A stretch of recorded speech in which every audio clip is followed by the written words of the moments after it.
The alarm rang at 5:30 a.m., just as it had every weekday for the past 10 years. Daniel Harper quietly slipped out of bed, careful not to wake his 8-year-old daughter, Lily. Since losing his wife years earlier, every morning had become a balancing act, packing lunches, making breakfast, helping with homework, and somehow arriving at work before anyone else. By 8 a.m., Daniel was already at his desk. His co-workers admired his dedication. He was the first to arrive and often the last to leave. Yet no matter how hard he worked, the company's CEO, Victor Langston, never seemed satisfied. That afternoon, Daniel received an urgent phone call from Lily's school. She had developed a high fever and needed to be picked up immediately. Daniel respectfully knocked on the CEO's office door. "Sir, my daughter is sick. I've finished today's reports. May I leave an hour early?" Victor barely looked up from his laptop. "You always have an excuse."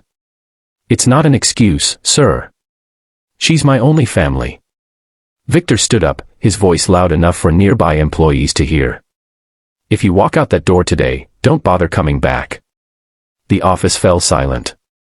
Daniel glanced around the room. His co-workers lowered their eyes, afraid to say a word. He took a deep breath and answered calmly. "My daughter needs me more than this job does." A smug smile crossed Victor's face. "Then you're fired." Without arguing, Daniel nodded.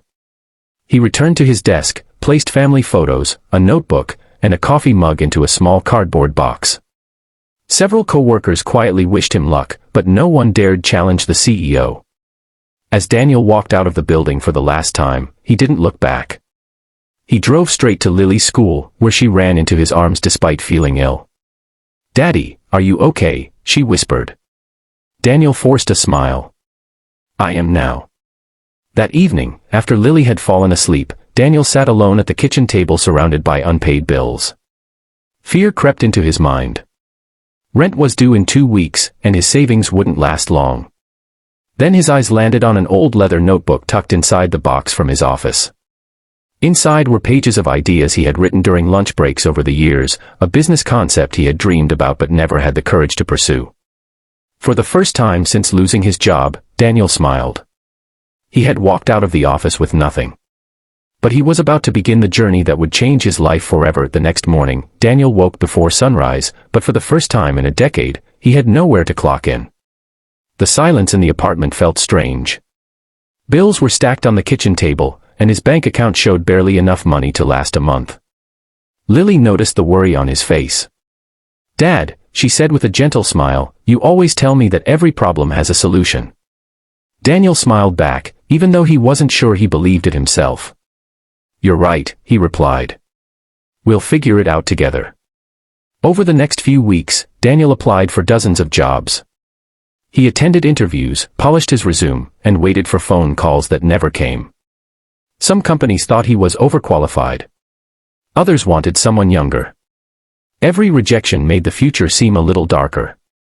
One evening, while unpacking the box from his old office, Daniel found the leather notebook again. Inside were years of ideas for a workplace management software that could save companies time and money. It wasn't just a dream anymore, it was his only chance. Using his remaining savings, he bought a second-hand laptop and turned the corner of his tiny living room into a workspace. Every night after Lily went to bed, he wrote code, fixed bugs, and redesigned the program. Some mornings he didn't sleep at all. There were moments when he wanted to quit. The software crashed repeatedly. His savings disappeared faster than he expected. One potential investor laughed and said, "You're just a fired employee with a fantasy." Daniel walked out disappointed, but he refused to give up. One night, Lily walked into the living room carrying a small glass jar. "What's this?" Daniel asked. "My savings," she said. "I was saving for a bicycle, but I think your dream is more important." Daniel's eyes filled with tears. He hugged her tightly. "No, sweetheart," he whispered. "You keep your savings. Just believing in me is enough." A month later, Daniel uploaded the first version of his software online. At first, nothing happened. Then, one Monday morning, his phone buzzed. A small business owner had purchased the software. By lunchtime, there were 3 more customers. By the end of the week, 20 companies had signed up. Daniel stared at the screen in disbelief. For the first time since being fired, hope replaced fear. He had lost his job. But he had just found his purpose. 6 months after uploading the first version of his software, Daniel's life looked completely different. What had started in the corner of his small apartment was now a fast-growing technology company. Businesses across the country praised the software for saving time, reducing costs, and making work easier for employees. Positive reviews spread quickly, and every week brought hundreds of new customers. Daniel rented a modest office, hired a small team, and made one promise from the very beginning. "No one here will ever be treated with disrespect," he told his employees. "People are the reason a company succeeds, not the other way around." His words weren't just a slogan. Every employee received flexible hours, fair pay, and the freedom to put family first. The office atmosphere was unlike anything most of them had experienced.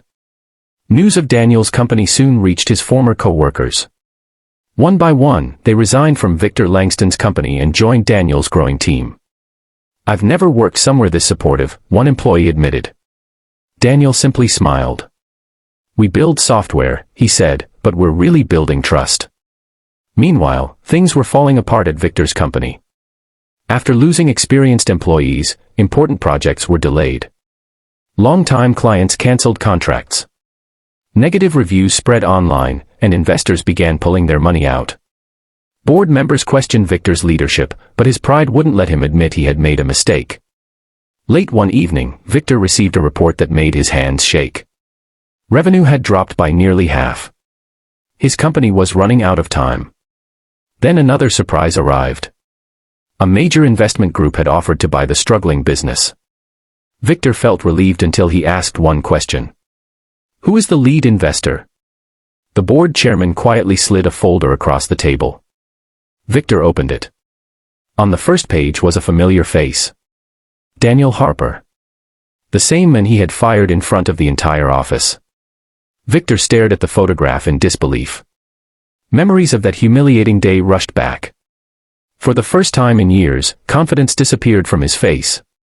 The men he had called replaceable now had the power to decide the future of his company. Victor leaned back in his chair, realizing something he had never imagined. Daniel wasn't coming back as an employee. He was coming back as the man who could save, or end, everything Victor had built. The conference room was silent as Victor Langston waited nervously. Months earlier, he had fired Daniel Harper without a second thought. Now, the same man walked through the door wearing a simple suit, followed by his legal team and business partners. Victor stood up, expecting anger. Instead, Daniel smiled politely and offered a handshake. "It's been a long time," Daniel said calmly. Victor lowered his eyes. "I owe you an apology." Daniel took his seat without saying a word. The meeting began. The board explained the company's financial crisis. Years of poor leadership, employee turnover, and lost clients had pushed the business to the edge of bankruptcy. Daniel's company was prepared to acquire it, but only under one condition. He looked around the room before speaking. "Every employee keeps their job." The board members exchanged surprised glances. Daniel continued, "The people who worked hard every day aren't responsible for what happened. They deserve a fresh start." Victor couldn't believe what he was hearing. You're not firing everyone." Daniel shook his head. "I know what it feels like to walk out carrying a cardboard box, wondering how you'll feed your child. I won't put another family through that." Victor's eyes filled with regret. "I was wrong," he admitted quietly. "I thought power meant controlling people. I never understood that real leadership is earning their respect." Daniel nodded. "We all make mistakes.